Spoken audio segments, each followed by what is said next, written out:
We hold these truths to be self-evident. Corporations are not people. Money is not speech. This is not a Christian nation. And the government of the people, by the people, for the people, shall not perish from this earth. Welcome to Disorderly Conduct.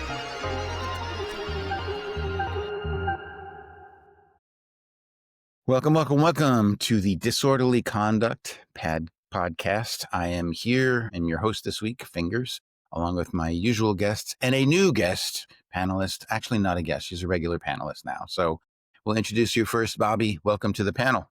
Hey, I don't know what to say about myself, but my name is Bobby. I'm an attorney in Georgia. Happy to be here with these fellows discussing some of the hottest philosophical topics of the day. There you go. And with me, as we have had in previous episodes, are Mayhem and Jesse. You guys want to let the folks know who you are? Yeah.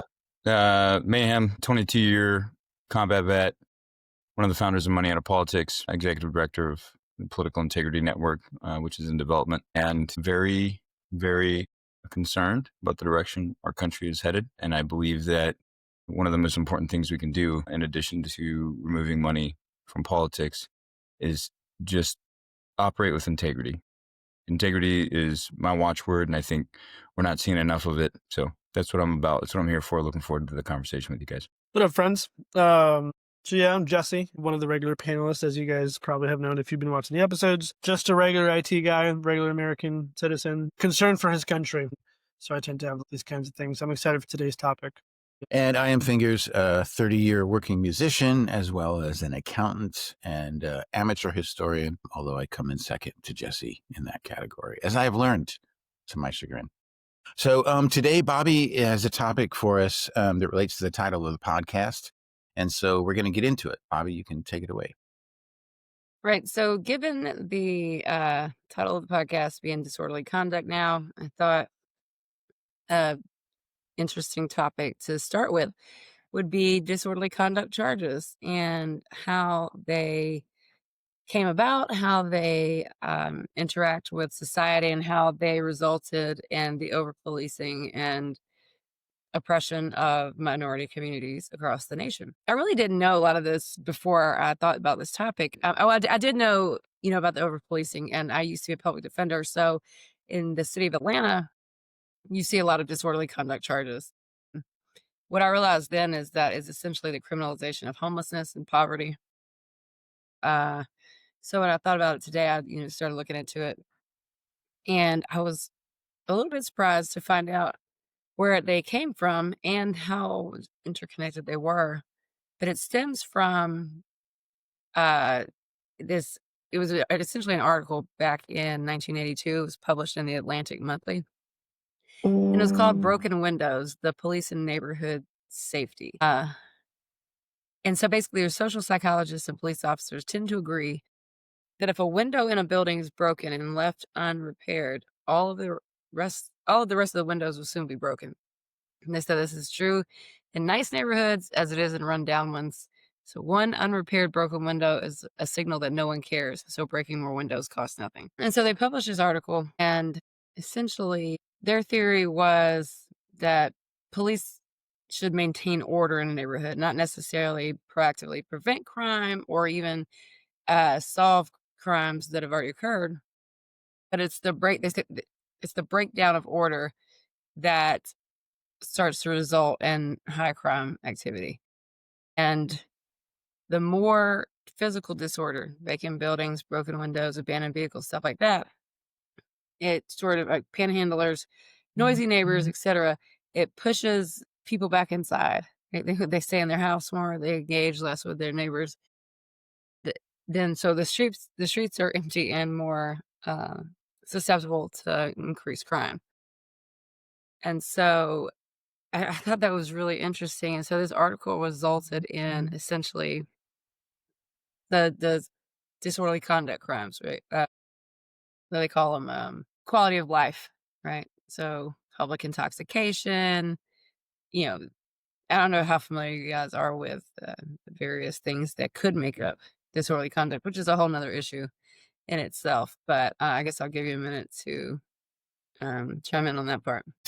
For me, I had heard broken windows before used in the context of Rudy Giuliani, using that in New York, and that was kind of his policy. However, that turned into stop and frisk and turned into other violations of personal and civil rights, and I had not heard it expressed in these more benevolent and altruistic's not the right word, but more optimistic and kind of, we're looking out for the community terms as what you're describing, which fits with my cynicism about these things, the way they're described and the way they actually get to be used. And yes, public intoxication is the only one I can think of, but I think there's an attorney that I know I could ask. I'll have to reach out to her. Hey, yeah. Jesse. Well, I'll let them go, and then we could talk a little bit more about what things could or do make a disorderly conduct in a lot of places. Yeah. My mind's kind of just brewing right now. I'm thinking like historically how this has played over American history, but also, and I'm sure we'll talk about this more soon, Trump's more recent executive order on cracking down on homelessness, and how this plays exactly into this. But I'm sure we'll get into that. Yeah, it's so interesting, right?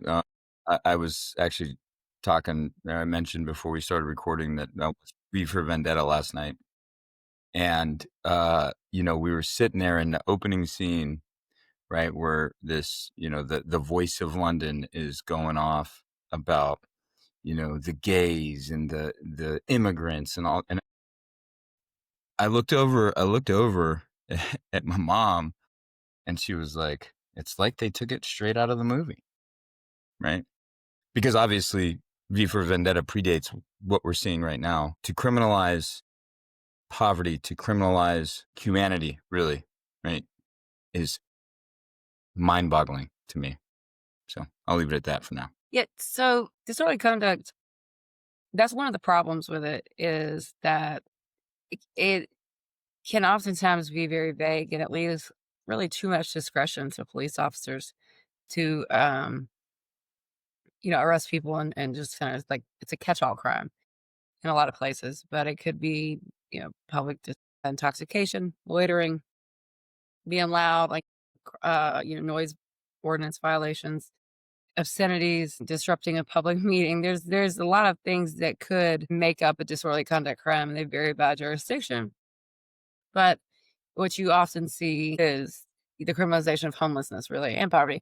So, when there's a lot of things that are criminalized under these municipalities or ordinances that are not criminal in private.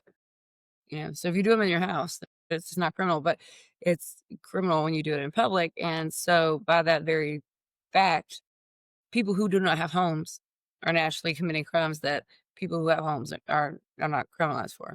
And so it turns into a revolving door of arrest of homeless people and recidivism and all kinds of things. But yeah, the stop and frisk thing that's not something that I had put together before, that it came from this broken window theory, and that's how we got stop and frisk. And New York is, really like the infamous city for these things. And so the social psychologists, there were like 3 parts to their theory. And basically minor disorders lead to community fear.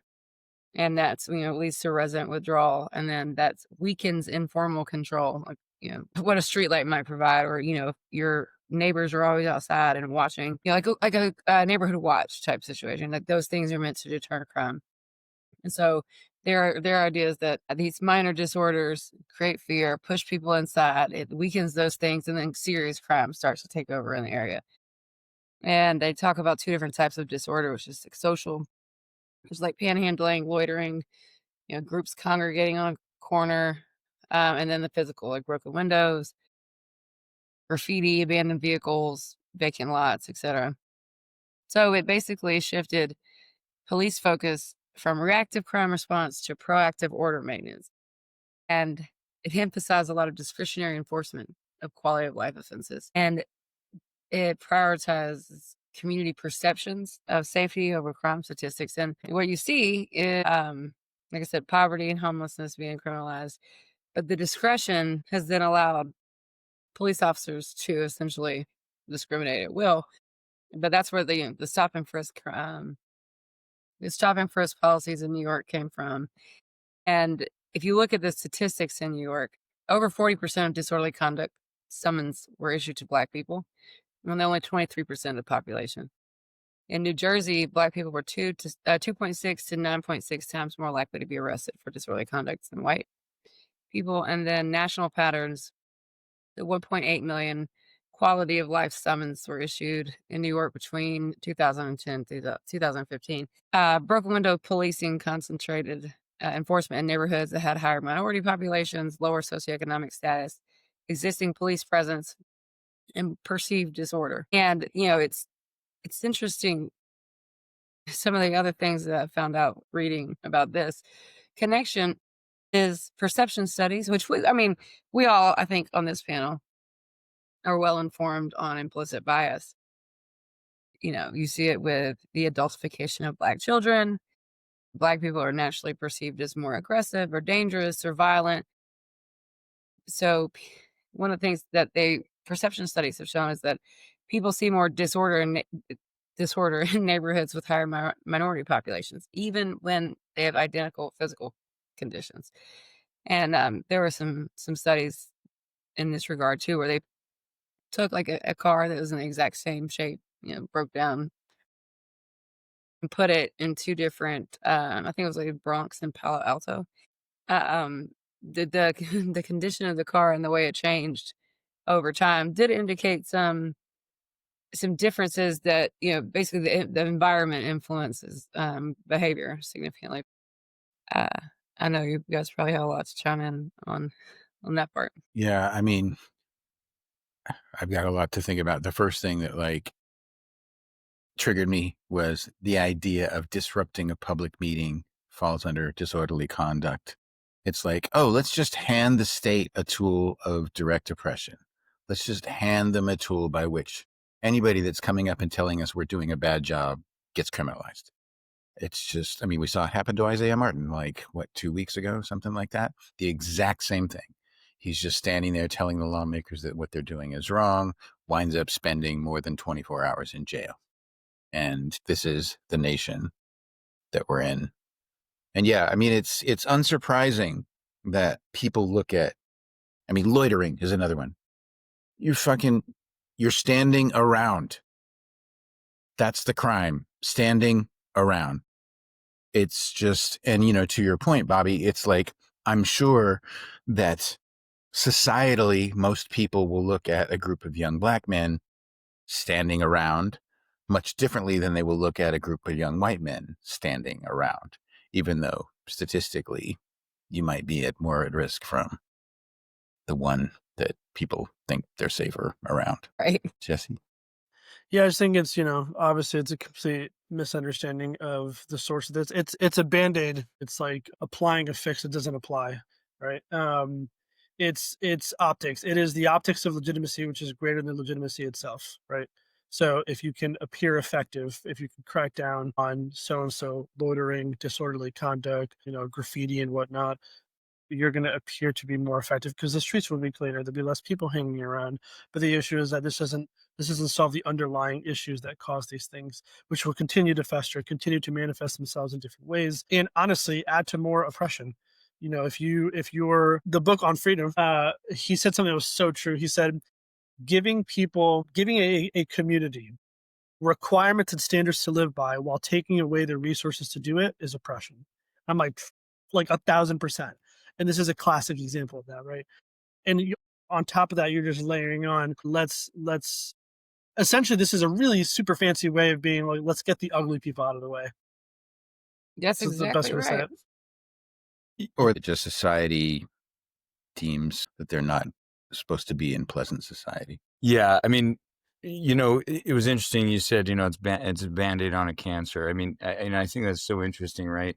To kind of follow that same, I guess, medical vein. I see what you did there. Thank you. I appreciate the acknowledgement. No, but this is a distinctly male problem, right? When I say this, because we're knuckleheads about it, right? But not going to the doctor is not going to prevent you from dying, right? Not knowing is not useful. And so what you're doing when you do that Band-Aid on cancer, when you paint over the graffiti, when you hide the homeless, move them out of the city so nobody has to see it, you've corrected nothing, right? And ultimately, right, just like not going to the doctor, it will blow up in your face. And I think that's the thing that people are missing. If you're hearing this and you think, I don't care about these people, they're poor, right? I don't know. That may be a simplistic analysis because I don't understand how people think this way, because I don't think that way. But if that's what you're thinking, do understand that pushing a problem off is not going to correct it, and it will come back to haunt you. This is not something that you can ignore. And so it's really antithetical to reason to think that by simply, the broken window theory is just bananas, right? It's like, it's bananas for this exact reason.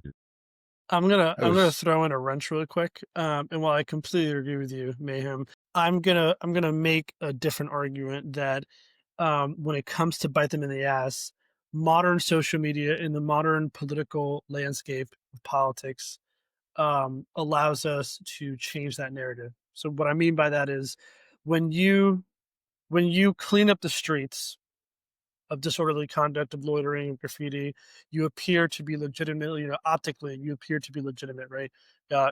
And when you convince people that the streets have been cleaned up while the underlying issues still remain, you cause a discrepancy in experience and narrative, where those who have been oppressed are like, this is bullshit, right? And those who are not oppressed, who see the optics, take it as legitimacy. So now you have the right, what do you mean? Like Republicans and Democrats that passed this legislation, they cleaned up the streets. There's less graffiti, there's less people hanging out, there's less drug addicts kind of thing, while the issue still remains. And yet you have two completely different experiences and narratives now. And I think this broken policing, I think that's why Trump still uses it. I think that's why Republicans still use it, because the optics of legitimacy plays into their narrative, right? Like, what do you mean? We cleaned up the streets. And then you have obviously the other people being like, what do you mean? It's not. Like, we're still being in prison all the time, and we're still being like overly policed. And it's just like, right, because the streets are cleaned up. It's like, but that's not the issue. And I think this is exactly this in modern politics, that backfiring is somehow successfully being manipulated to change the narrative to say, nah, you guys are just, you're the left radical Democrats that are just complaining and putting race everywhere. I disagree. I don't disagree with you in any way. But what I mean when I say it's going to blow up in your face is not that the homeless people are going to come back with pitchforks. It is that if you allow the narrative to be the dominant decision maker rather than ground truth, you will become oppressed yourself, right? And as we've had this discussion, right? And On Freedom, if you haven't read it and you're listening, read it. It is the most important thing that you can possibly read, in my opinion, with regard to what's going on in this country right now. Okay. So there's a little On Freedom plug, and it's on Spotify, right? That is exactly the point. My freedom is tied to yours, right? And so what ends up happening, V for Vendetta, another great allegory, right? It starts out with the immigrants, the homosexuals, the those, the othering, right? Writ large. And before you know it, everybody in that country is silenced. And at a certain point, they all wake up, and what happens? It blows up in everyone's face, quite literally in the movie, right? And quite literally across the globe. It happens every time. And so, you're not wrong, but this is the word we're trying to get out with this podcast, y'all. Do not believe the hype, and understand that if you do, you too will become oppressed, and eventually we're all going to have to stand shoulder to shoulder and fight anyway. So you might as well fight before it's bad, right?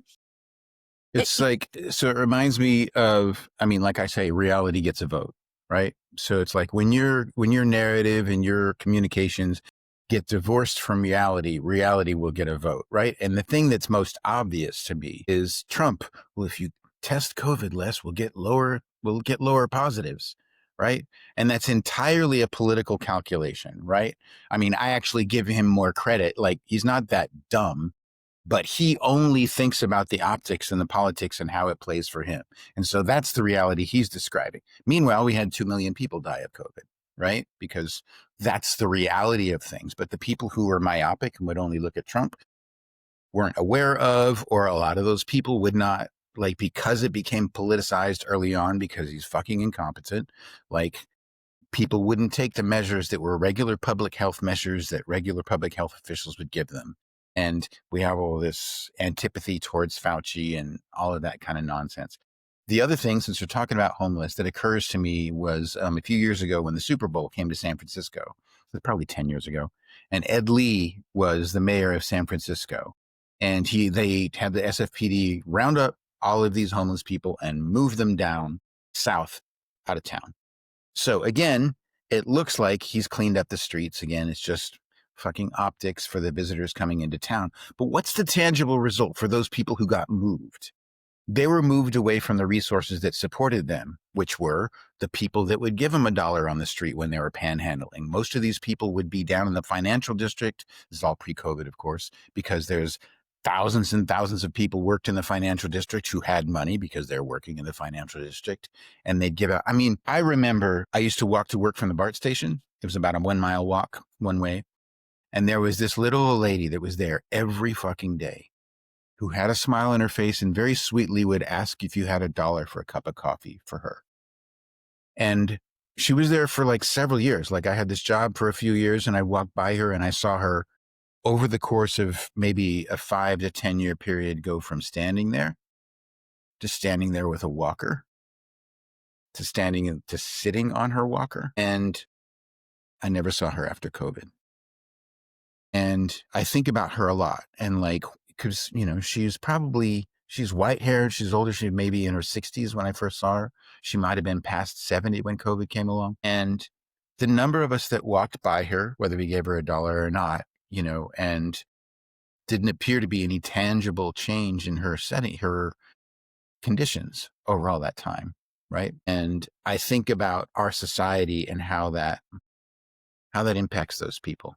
And like one last thing, I know I'm taking a lot of airtime, but another idea to share is post-COVID, right? You see people complaining about tent cities. Oh, look at these tent cities everywhere, right? Look, it's just, they're out of control in all of these big, you know, blue cities, these tent cities. What do those tent cities represent? They represent an improvement in the material conditions of these homeless people who used to sleep on the sidewalk in rags or under like secondhand coats or secondhand sleeping bags. Now they actually have tents. They have a modicum more of shelter.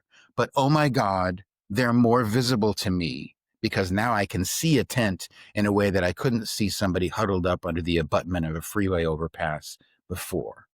And so I say that to tie all this stuff we're talking about narrative, about myopia and the way people won't look at things, the way people dehumanize things, the way that the refusal to look at these things is a way for people to dehumanize people. I don't have to acknowledge their humanity if I don't have to look at them. I don't have to acknowledge that my society is not working for everybody. If not, I'm not forced to confront with my own eyes the people that society is not working for. Anyway, like I said, I've taken up too much airtime, but you guys have good stuff which sparks stuff in my head. No, yeah, you're good. It's just, I feel you, Ron. Same thing. So, you know, the way that we have used narrative, I mean, I know this has been a topic of conversation for a lot of us lately, but the way that we have used it to oppress historically, I mean, is so significant. And it's like the discretion, well, the vagueness and the discretion in these sorts of laws or enforcement was just like, I mean, it was like throwing, you know, gasoline on a fire. Like it was like, oh, here's something to use against Black and brown people, you know, and that's exactly what happened. And then you see the numbers that the number of arrests or convictions skyrocket, and then the right uses that to say, well, look at all these criminals. Well, why are they only 13%? But they committing this and that. And then it's just like a cycle. And then that's used to criminalize Black and brown communities even further and oppress them. It's insidious. But it also, you know, we've talked about legality and morality, you know, are not synonymous. And these things, the classes of crimes here, they just get larger and larger. Like now, you know, they criminalize in some places laying down on a sidewalk because that's what homeless people do. You know, and not to mention the infrastructure people put in place to try to prevent homeless people from finding Bikes a place on to lay park their head. benches, Yeah, right. railings on like park we're benches, so pigeons. you can't. Right. And then the financial district thing you were talking about. Do you know that in Atlanta, it is a crime in itself to panhandle in that area. Keep them away from the rich white folks down there, where they might have access to more money, or where people might have enough money to give them. And, it's like literally you'll see a sign. There's a boundary where this side of it, you can panhandle. This side of it, you can't. And it's insane, which actually reminds me of the red dog districts back in Atlanta a long time ago, where, these high crime areas where police are more likely to pull you over or utilize less probable cause, even though that's not legal, but to try to search your car or whatever. But anyway, yeah, I was getting when you talk about the Super Bowl, I was thinking that too, because the way they start increasing enforcement of these things to put everybody in jail while the event's in town, you know what I mean? So that they're not on the street. It's just really crazy. But then, it's exactly what's happening. Or you have the ability to do it, right? So if I expand the amount of crimes that are included in these things, or like the amount of conduct that is criminalized under these, or I tell police to ramp up enforcement, then you have higher crime statistics. And then you have Donald Trump saying that I'm going to federalize DC because it's so much crime going on. It's just insane.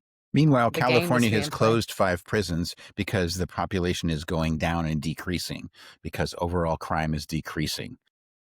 That's also, when we did our piece on private prisons, that's partly why the pivot towards Sorry, I ICE missed that. detention, because, the business for these people is going away, because we see stats and there's coming, I can't remember what the term is, but in the next 5 years, we're supposed to see the population of incarcerated people just plummet because of the fact that crime rates have been going down more recently, combined with the fact that people used to get longer sentences for crimes because it was before there was more advocacy and awareness of these kinds of things and a little more compassion. We had the occasional compassionate politician who would come along to try to sanitize, make sane some of these things.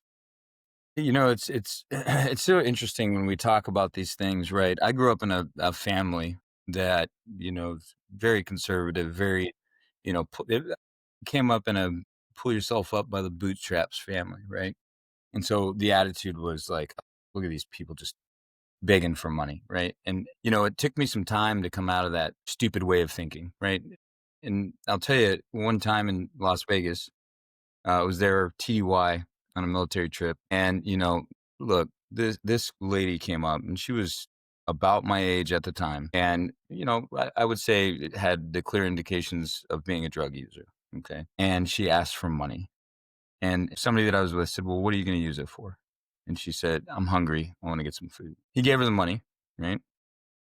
And I remember thinking, yeah, I bet. In my young 20-year-old, 20-something-year-old mind. And we ran into her not an hour later, and she had McDonald's, right? And she offered to share it with us. And it was at that moment that I think my perspective on this changed. One, you have no idea, irrespective of whether or not that person is a drug user. It doesn't mean they're not hungry. Irrespective of whether or not they're an alcoholic, it doesn't mean that they don't deserve to eat or to be sheltered or to be loved, right? And my perspective since then has been, what conditions would have to be created, or would I have to, what circumstances would I have to be in to ask people for money on the street? Whatever those conditions are, and they exist, right? Don't they? Right? For all of us, there is a point, right? Your kid's starving, right? And you have 2 options. You take from others, right? If you don't have a way to employ yourself, or you ask. But what are the conditions what are all the things in my life that would have to happen to bring me to that point? And who the fuck am I to pass any sort of judgment on those people? So my position on this at this point in my life is, if I've got cash and someone asks for it, I give it to them. That's it, right? We largely live in a plastic society, credit card, and in other ways, I guess. But, empathy, man. Empathy, right? Put yourself in somebody else's shoes. What would have to happen to me, right, to make it okay, or to make me feel like, I'm not above that? Do you think any of these people grew up and, were born, right, had all these opportunities growing up, hit their first public pool, swimming around, and thought, yeah, I'm not really interested in working ever. I think I'd just like to beg for money. Is that what happened? Or was there a horrific set of circumstances that led them to that place in life that I don't understand because I'm not there? And I just think that that's the position that we need to take as a society. Yeah, I was gonna say, and we were talking about the narrative and implicit bias and the stories, like the rugged individualism that we're sold here in America. Now, I think we talked about this a little bit on the last time I was on here, but we associate poor people with laziness, irresponsibility, right? And minority communities are associated the same way. And so then it's not, we dehumanize them, and then we think maybe they deserve where they're at, or they don't deserve any help.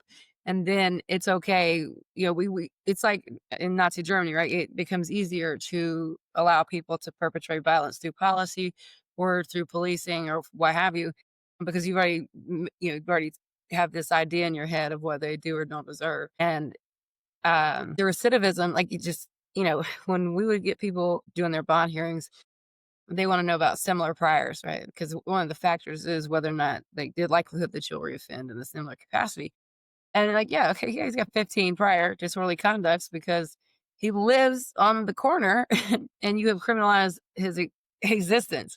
And so then they see longer and longer jail sentences, or fines or whatever. One thing I will say though, Atlanta models there. I think I was telling somebody about this the other day. I was on a coalition call thing, but Bronx Defenders, I don't know if any of y'all are familiar with them. So they have a holistic method of defense where they treat the whole person, right? So it's not just your criminal charges. Okay, we're going to treat your drug addiction, your homelessness, your lack of transportation, all the things to try to get you back into society because get a job. Okay, well, I mean, I don't know about y'all, but even at the professional level, there's still a policy on hygiene, right?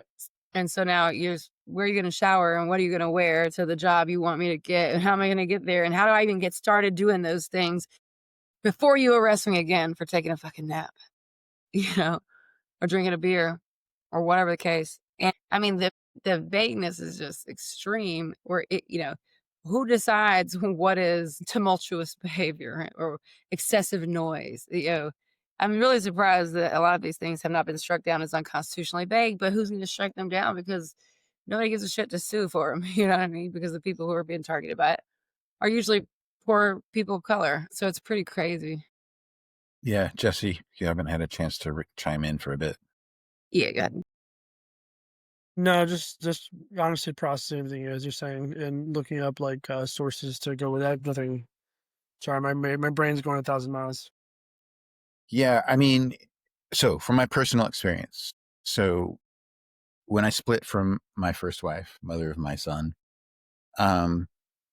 I found myself living in a car for a little bit of time. I had a Volkswagen van again. And look, I was fortunate. Like, I was fortunate that I had a van. I did have a job. I had a gym membership where I could go shower before work. But this is a conscious choice because when I first moved out, I was in a weekly hotel in downtown San Francisco, which just is expensive as hell. And so in order to get into a place where even with a roommate situation, they still want a security deposit. They still want like first and last. And so I had to have a couple of weeks out of the weekly hotel to build up enough money to have a deposit so I can move into a regular long-term roommate rental situation. And so I kind of had it figured out. There was a Safeway near where I worked. It was also where my health club was. And so I would pull in at night. It's a double-decker parking garage. Most of the places are closed, so it's nobody there at night. The parking garage is pretty much empty. I'd pull in, again, my van again. I was lucky. It was big, like had a mattress in the back, had curtains, the whole thing. Was halfway a camper. And I remember like I was there a couple of nights and then maybe my third, fourth night, something like that. I'm just like closing my curtains and bedding down, knock on the window. It's a security guard. And he says like, hey, you've been here a few nights. You can't be here. You need to get out of here. And, I did, but I felt a level of shame that I hadn't before. Because this is society just saying you don't get to exist. You don't get to be in public places, even though it's a fucking empty parking garage. There's nobody here to see. No. You've fallen off the margins. You no longer count. You're no longer allowed to be in public society. And I think about that because, again, I was fortunate. I was not as completely homeless as a lot of these people are. But I mean, I've seen that, and that's as close as I want to come, but I've seen like the way our society treats people, right? And if I'm going to look at the connections of these things, people want homeless people out of their sight so they don't have to confront the people for which society is not working.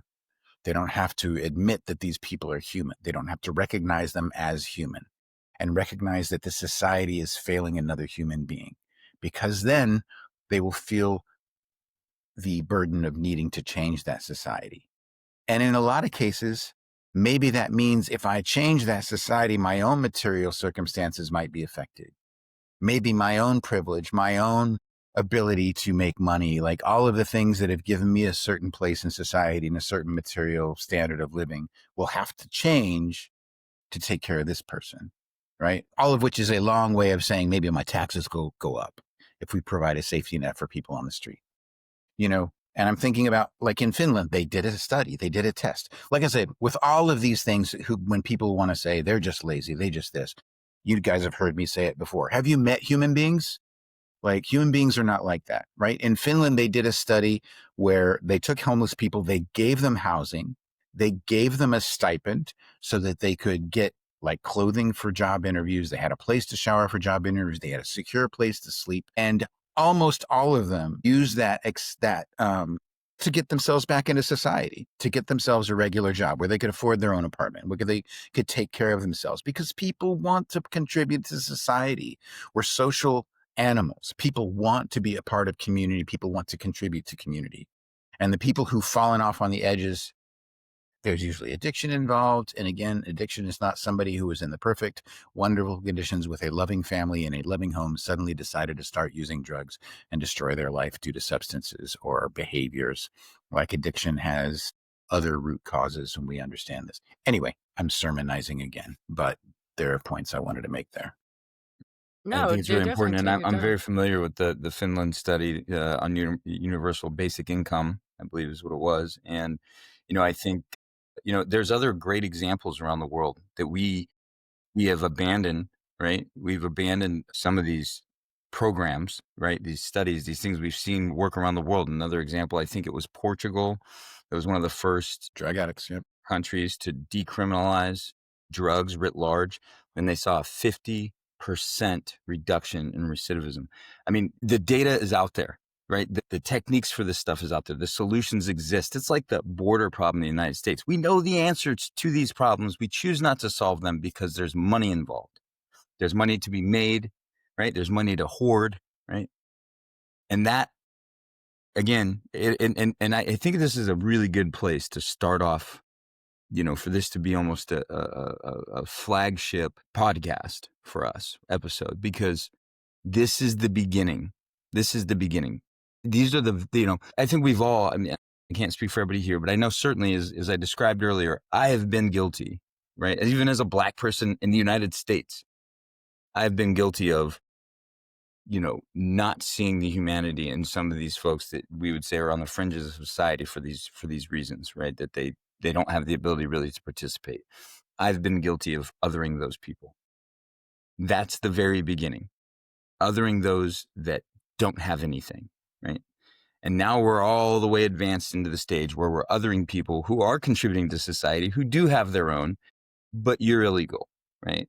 You haven't quite achieved citizenship, so we're getting rid of you, right? I mean, there's a spectrum to this, and we're way farther along than anybody wants to admit right now, except for perhaps people on this panel and some others. Not enough, I would say. Who's next? Who's next? We know the poem, don't we? And sorry, go ahead, Jesse. I was just saying, I think the more I think about this, the more I'm just like, it's so apparent this is so intentional, right? It's like I think it's easy to look at this kind of stuff and be like, oh, well, it's a theory. Maybe they didn't know. Like, maybe it's true. Maybe the original authors of the article that came out in the Atlantic, didn't really know, what they were kind of, proposing, whatever. But like, politicians know what they're doing, right? It's not that they can't get votes if they were to fix the source of the problem. They would look very effective. The issue is that it takes work and money. And it's too much work, right? And it's easier and quicker and faster to just blame at people, clean up the optics, make it look pretty, stamp it, seal it, send it out, and then say, hey, vote for me. It's just so much easier. It's less time, less money, less effort, less work to just do this. And that's American politics now, right? It's the optics. It's how quickly can you do something rather than actually taking time to really look at these issues. And that's unfortunate because this is just like a reoccurring theme in American history. So, Ron, listening to your story, one thing, especially the hotel, right? It is expensive to be poor.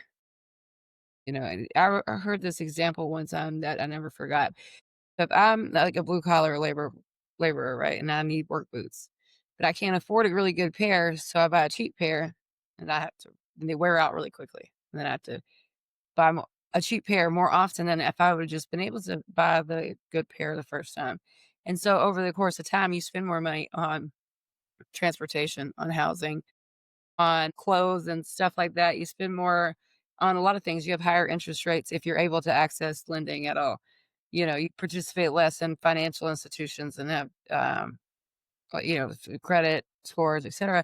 You don't gain equity because you can't buy a house that you could pay twice the mortgage, twice what you would of a mortgage and rent. It is a cycle meant to continually keep American society broken down, which, as we talked about last time, prevents us from effectively organizing often. And the other thing about these charges is you'll typically see these charges are what are used to criminalize protesters. And it's just like a catch-all. If we don't like you, we will just determine that you have committed a crime with your behavior to some degree. And it's my discretion. And maybe you'll win in court, but before you get there, you're going in these cuffs on the ground, you're going to go through a bond hearing, and maybe you get a bond, maybe you don't. I mean, it just depends, right? But Just happened in Huntington Beach. And these things have had, I didn't even realize, I knew about some of the things I'm about to tell you about, but I didn't realize the connection to the broken window thing. And the whole thing was like based off of like one study that was like the methodology was flops. I mean, if they weren't malevolent, they were definitely negligent in doing this and calling for this sort of policing across the nation. And Baltimore, a DOJ report found in 2016, broken window policing led to discrimination against minority groups. Newark federal oversight, aggressive quality of life enforcement damaged police community relations. Multiple federal cases forced NYPD to stop, it forced NYPD to institute stop and frisk reforms. But there's no evidence there's no clear relationship between disorder policing and crime reduction. There was another thing I was going to tell you about it. There we go. But anyway, it essentially breaks down the relationships and trust between public institutions and the community, which just, again, creates a cycle for these communities. There was another one I was going to tell you about. I mean, it contributes to the school to prison pipeline for sure. Obviously intersects with immigration. But there was a major, I think it was Baltimore, where the federal government actually got involved. Let me find it. I mean, while you're looking, just to your point about like using this against protesters, this just happened in Huntington Beach. So there were people, because there is a ICE facility there.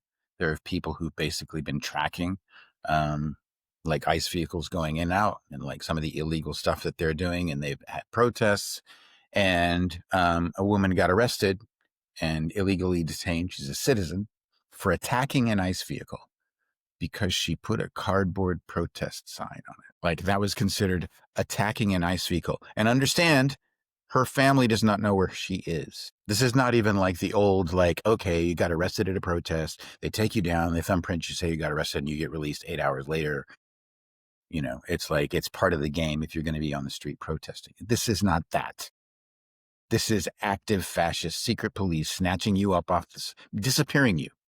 This woman's been disappeared. She's a U.S. citizen exercising her First Amendment rights, and she's been disappeared in 2025. And they just in the happen to United have States this of America. nifty built-in criminal framework to put right in. And I feel like it's a litmus test, right? They're trying to see how much the people of the United States will tolerate. And it is my assertion that we stop that now, right? We show our intolerance. We show our intolerance because the only reason, in my opinion, that they're releasing these people at all is because they're afraid of backlash. If they thought that we all said, yeah, she put her sign on a nice vehicle, send her to El Salvador, they would do it. There's nothing between that occurrence and what's happening now, except for the people, except for the outcry, except for us standing up. Stand up now, right? Well, there's still enough people to stand up for it to make a difference.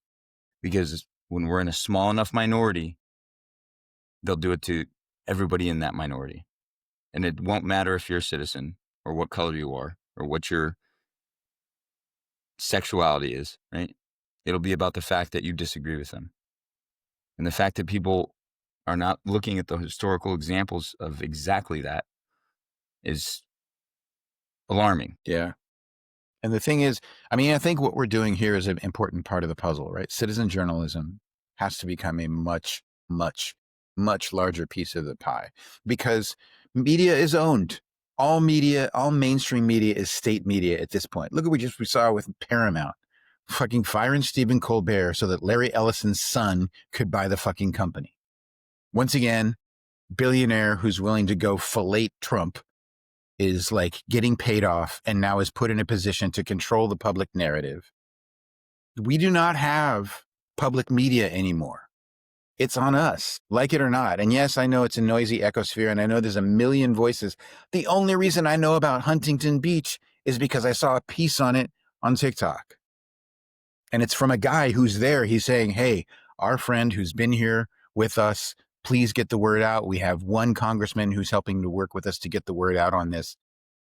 We have to build a citizen network of journalists who are bringing these things to public attention. To your point, Mayhem, if people know about them, they can get upset. But part of the game is making sure we don't know about them. Right? So. Yeah, that's, I mean, for all its negative aspects, that's the beauty of social media. We were in DC, they were arresting a guy, and I was sitting in the car, but I couldn't see what was going on, but he had his camera out, and I was like, what are you taking a picture of?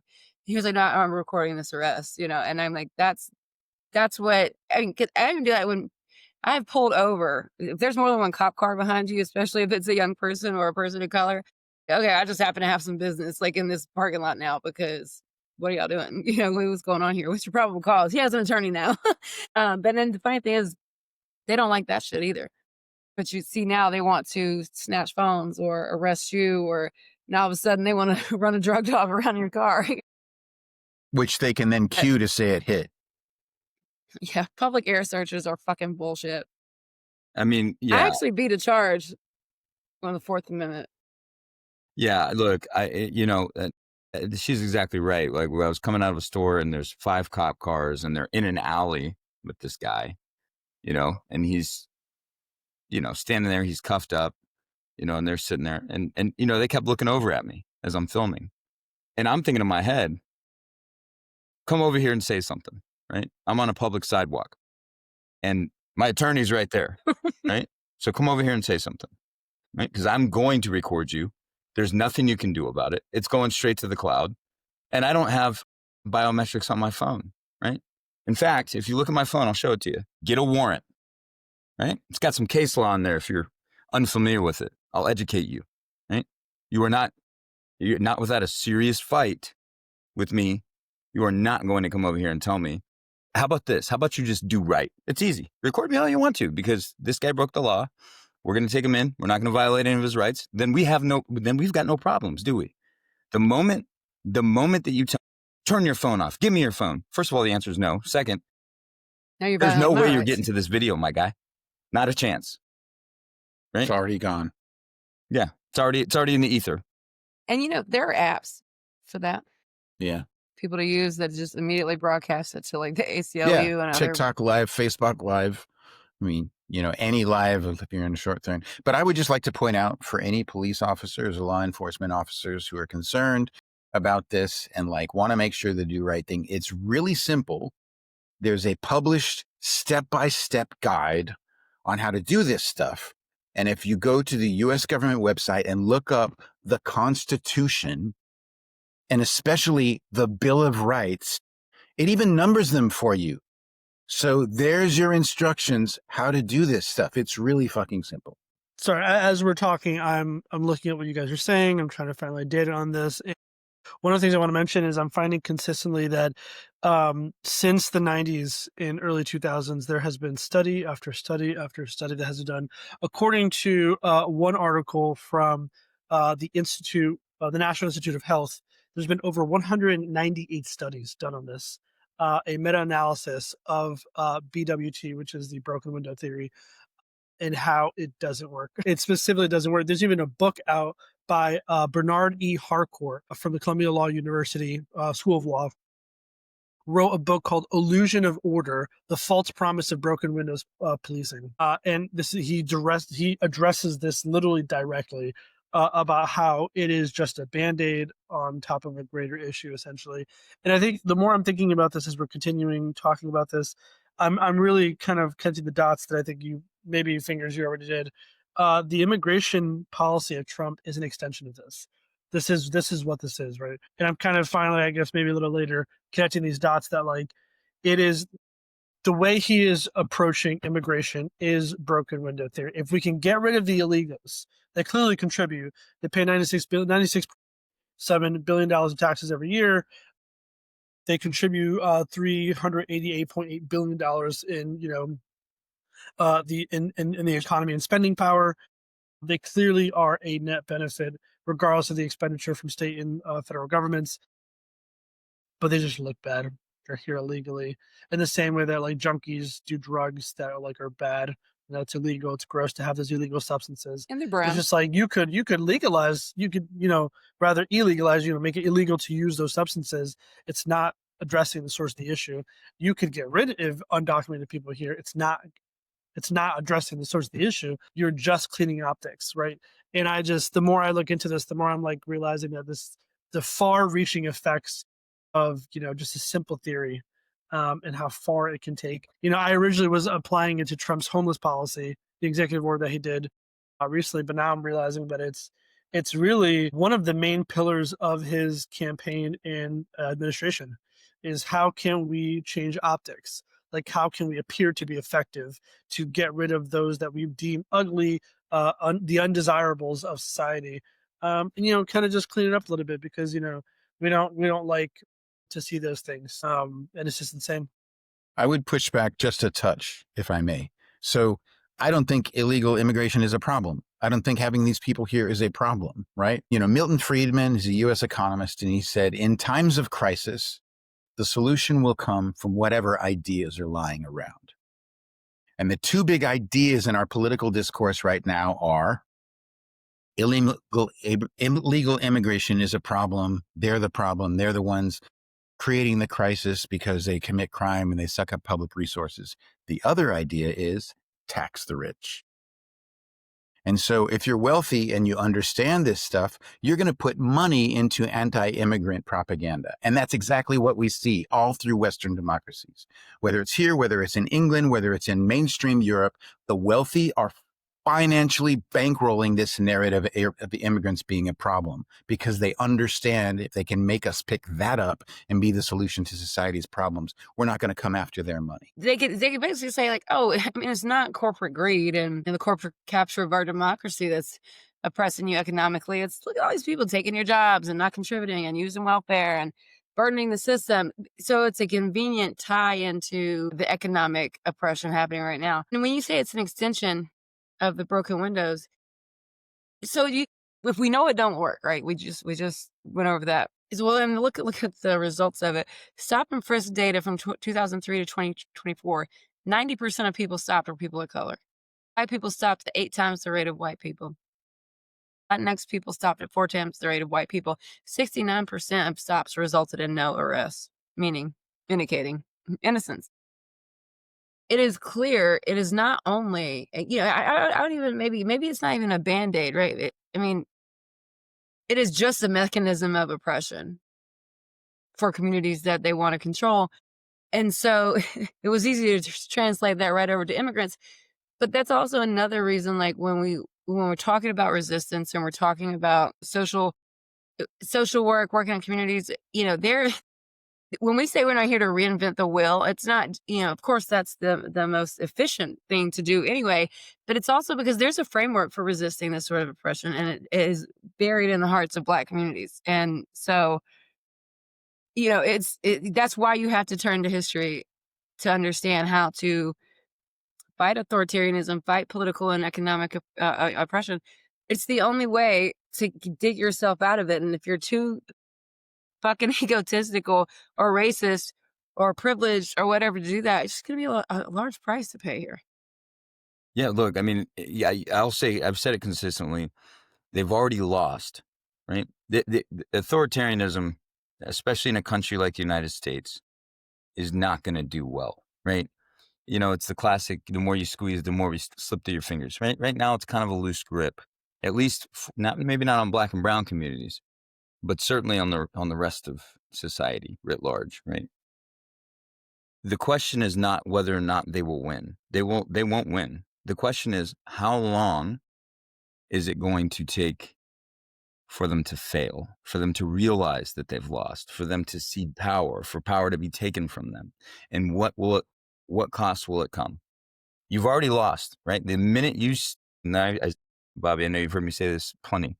The moment you fix your face against the American people with tyranny, you're fighting a force that is undefeated against tyranny for a reason. I mean, we defeated the most powerful empire in the world in 1776. Okay, this empire, this administration, is by no stretch the most powerful in the world. Okay, and what they will see in time is if they had stopped now, the cost would have been much lower.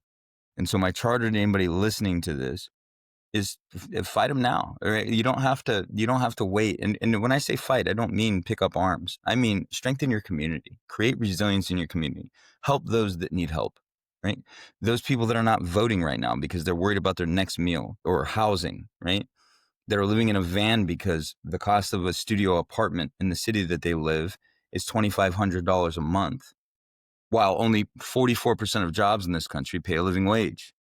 Okay? If we start addressing those problems now, we can bring people out whose ideas are better than the rich ones we're seeing now. And the cost will become much lower. The faster we do this, there's a direct relationship. The speed at which we strengthen communities will accelerate the fall of authoritarianism. And people have to understand that sooner than later, or the cost will be extremely high. There's one more thing I want to touch on, which Jesse has mentioned, which is the executive order on homelessness. And if you've read it, it's actually more than that, because there are things in there about what this empowers the administration to do for people who are deemed to be mentally ill. And it gives them the authority to hold them indefinitely. It also gives them broad discretion to decide what constitutes mental illness. In other words, they've set up the legal framework to disappear anybody if that's inconvenient to them and keep them indefinitely. Let's remember, a lot of the people that were in Siberia were there because they were antisocial, because they had mental health problems, right? That's what the Soviet Union did to a lot of these people. They deemed them mentally defective and stuck them away in a closet and kept them there as long as they could. And unless we pay attention to see that that's there, where we started with this, right? Overly broad power is given to police to allow them to use way too much discretion to decide who is and who is not a problem to society. Now expanded, that net is now big enough it could sweep up anybody that speaks a problem. And yes, it will still fall disproportionately on communities of color, on communities that are the most marginalized, because just that's the way these things work. The administration right now, they're like grating an orange. You can see it. They're just like trying to slice off little people around the edges, little by little. Every measure, they're not coming right straight for the heart. They're not trying to cut the orange in half. They're just trying to shave it down. That's what these Medicaid cuts are about. Just force the people who can't keep up the paperwork to fall off the public dole. Force the seniors who now can't get to their Social Security center to ask about their benefits. Just let them fall away. And this cold-hearted, cynical, we're just going to change conditions to make it more difficult for you to access services, rather than be honest and say we're coming for the services directly. And you see that grating the orange everywhere you look once you start looking for it. If I can, right? to point out a technique that this administration, Trump's administrations writ large, have used, these last two administrations have used consistently.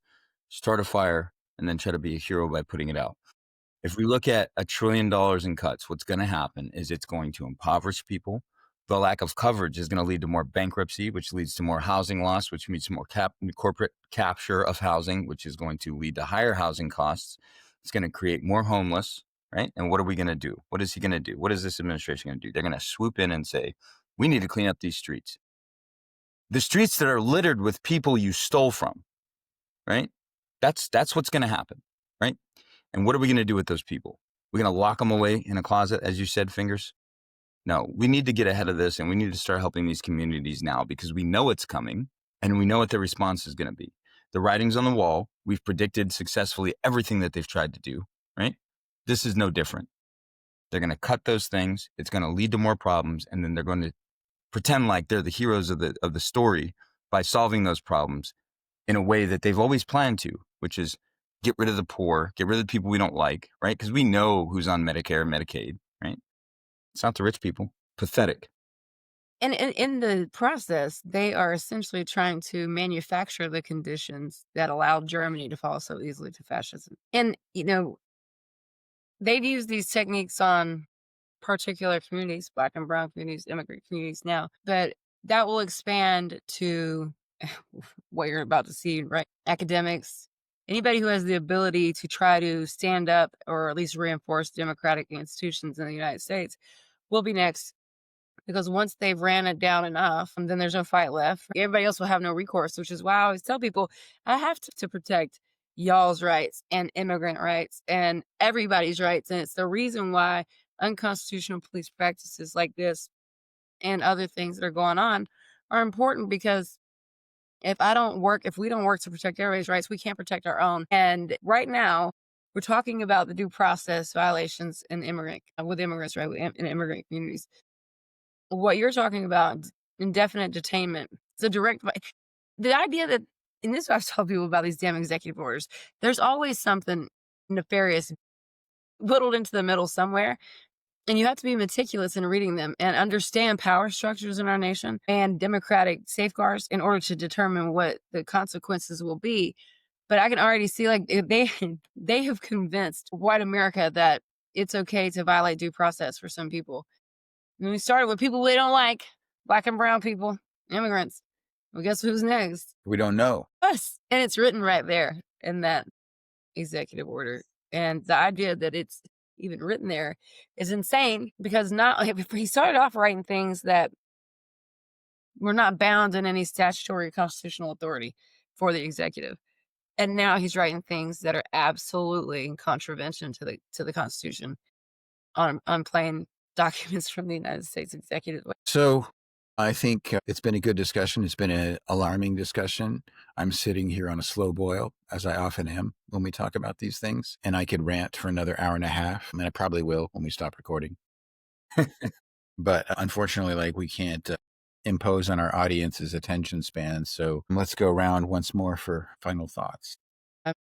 I mean, I guess I'll start. I just think that, I kind of just came up with this topic based on the name and based on my experience in criminal defense and understanding criminality and poverty and the correlation between those things. But I always enjoy conversations with y'all because it helps, the organic conversation helps bring out the links and things that may not be as obvious to other people sometimes. And I think that's critical in, analyzing our next steps as a nation and how the resistance continues. Yeah, my final closing thought is start now, right? If you haven't read On Freedom, read it. One of my favorite quotes from there is, freedom is not the absence of evil, but the presence of good, right? This is a proactive structure. If you want freedom, you must go after it. You must live. You must create the conditions that allow you to create conditions in your life rather than be assigned to you, okay? Fight now. And you have to fight for the freedom of other people first. Our freedoms are hopelessly intertwined. Yeah, so one thing I would make this my closing statement. One thing that Bobby had said that Mayhem had also added to was Mayhem had mentioned tyranny, and Bobby had mentioned the historical oppression of the Black community. And then to tie those in together, I've said this before on the podcast, the answer to the solutions of our future problems lie in the history of our past, right? Like if we can look throughout history, we will find the answer of how to move forward. And I think there is no greater example of what it means to be an American and strive for American ideals in the Black community under the tyranny consistently the United States has placed on them. Despite being enslaved, this community has used the very institutions and pillars of that government to secure their freedoms. And they have done it again and again and again and again. That is the answer going forward, is to take positions of power in order to use these systems to secure our freedoms for our benefit and for the benefit of all Americans, basically, to stop bullshit theories and policies like broken window. And this obviously extends to more than just policing. It extends to the criminal justice system, to the healthcare system, to the immigration system, and so on and so forth. That's the answer to the future, is to build communities to exemplify the Black community. And they have, put resources into their community to fight off tyranny and to continue to do that to a greater degree for all Americans. Yeah. I mean, we said it. The answer is to be in community, right? And to be in community, we need to see each other as human beings. And to see each other as human beings, we need to have empathy. We need to understand what human beings are and why they're valuable. And my final thought is, this administration thinks power comes from inhumanity. This administration thinks power comes from dehumanizing people. History shows that power comes from humanity. And that's why we're going to win. See you next week. Thank you for listening to the Disorderly Conduct Podcast, a production of the Public Integrity Network. We believe that the first step to taking back our democracy is getting money out of politics. Come find us at moneyoutofpolitics.org and we'll put you to work. In the meantime, get involved in your community. Volunteer at a soup kitchen. Start a rideshare service. Go to school board meetings. Anything you can to make sure this government remembers that their powers derive from the consent of the government.